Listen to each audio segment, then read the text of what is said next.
I don't know about you, but I'm amazed at how websites like YouTube know more about what I want to watch than I do. It's the algorithm. It's always presenting videos related to my interests, and it does it in a way that almost entices me to click on them, even when I'm at work.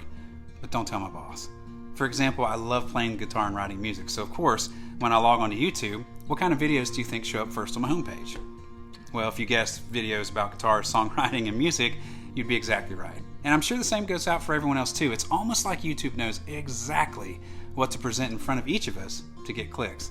And if you never thought about this before, think of this. The enemy knows too. Satan knows what tempts you better than you know yourself. And in the battle against sin, there's always trigger points, and we all have them. And he always knows which trigger has the best chance of working in every situation that we're facing. And that can be different for everyone. For me, it's loneliness and boredom. Those are two things that I really have to pay attention to.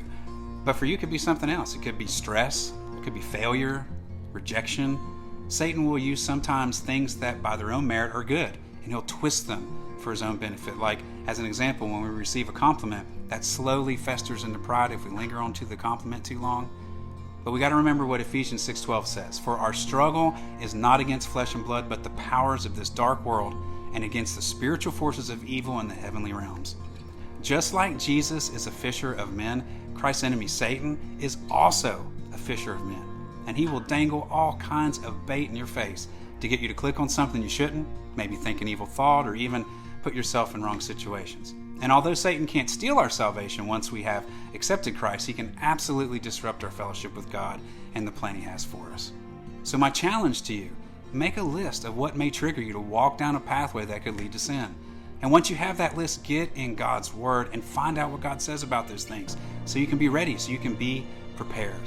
I'm convinced that if we're not in God's Word every day, we have little to no chance of having a victory over sin. But as we all know, with God's help, all things are possible. I'll leave you with a verse that I repeat to myself over and over again when I'm tempted and I need strength. It's James 4:7. Submit yourselves to God, resist the devil, and he'll flee from you. God bless.